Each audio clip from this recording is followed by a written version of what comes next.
કાલે એવું બન્યું ઓલામાં, મારી ઓલામાં જે સળગી છે મેં જ સળગાઈ છે.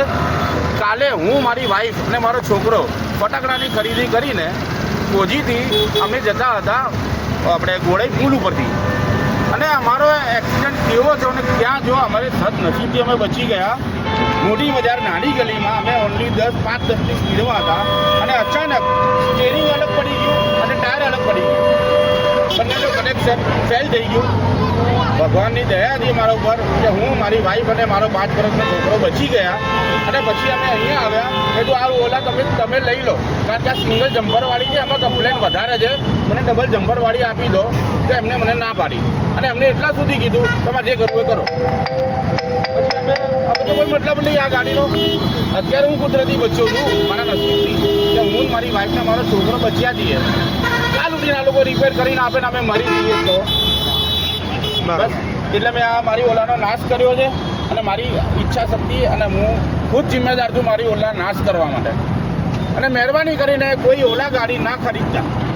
ઓકે, જય શ્રી રામ, જય શ્રી રામ.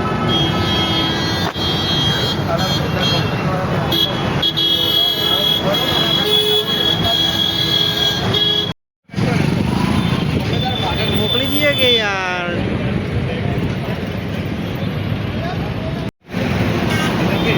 પાલનપુરમાં ઓલાની સર્વિસ ના મળતા ગ્રાહકે ઓલા પોતાનું સળગાવવામાં આવ્યું છે. તમે જોઈ રહ્યા છો પાલનપુર ઓલા શોરૂમ. અત્યારે ઓલામાં સર્વિસ ન મળતા ઓલા સળગાવવામાં આવ્યું છે. ગ્રાહકે પોતે ઓલા સળગાવ્યું છે હાઈવે ઉપર. તમે જોઈ રહ્યા છો અત્યારે ગુજરાત લાઈવ ન્યૂઝ પર. એમને ના પાડી. અરે અમે 3 જણા મળતા રહી ગયા હતા. इंडिया ओमा अन्नपूर्णा होटल है, वहाँ पे आग लगी है ओला में, एक्टिवा में. हाँ एक्टिवा तो इलेक्ट्रिक आता है ना, इलेक्ट्रिक. અત્યારે ગ્રાહકે પોતાનું ઓલા સળગાવ્યું છે. ઓલા કંપનીને અંદર સર્વિસમાં અમને ન મળતા જાતે ઓલા સળગાવવામાં આવ્યું છે. તમે જોઈ રહ્યા છો ધુમાડા ફોટા ઉડી રહ્યા છે અત્યારે. हाँ बाइक में इलेक्ट्रिक आता है ना.